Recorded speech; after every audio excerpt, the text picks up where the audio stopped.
مسلسل ڈیجیٹل مصروفیت ہمیں اللہ کی یاد سے غافل کر رہی ہے۔ نماز میں خشوع و خضوع کم ہو رہا ہے اور قرآن کی تلاوت میں دل نہیں لگتا۔ ہم اپنے خالق سے تعلق کو مضبوط کرنے کے بجائے دنیاوی چیزوں میں الجھ رہے ہیں۔ تدبر اور تفکر جو اسلامی تعلیمات کا اہم حصہ ہیں، ان کی جگہ سطحی معلومات نے لے لی ہے۔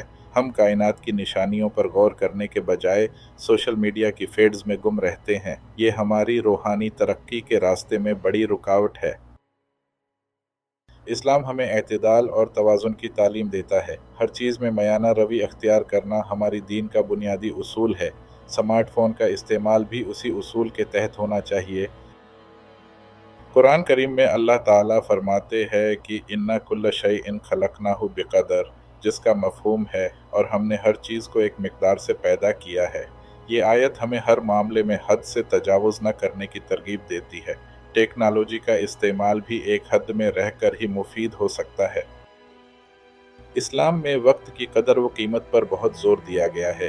نبی اکرم صلی اللہ علیہ وآلہ وسلم نے فرمایا کہ 2 نعمتیں ایسی ہیں جن کی اکثر لوگ قدر نہیں کرتے، صحت اور فراغت۔ ہمیں اپنے وقت کو بامقصد سرگرمیوں میں صرف کرنا چاہیے۔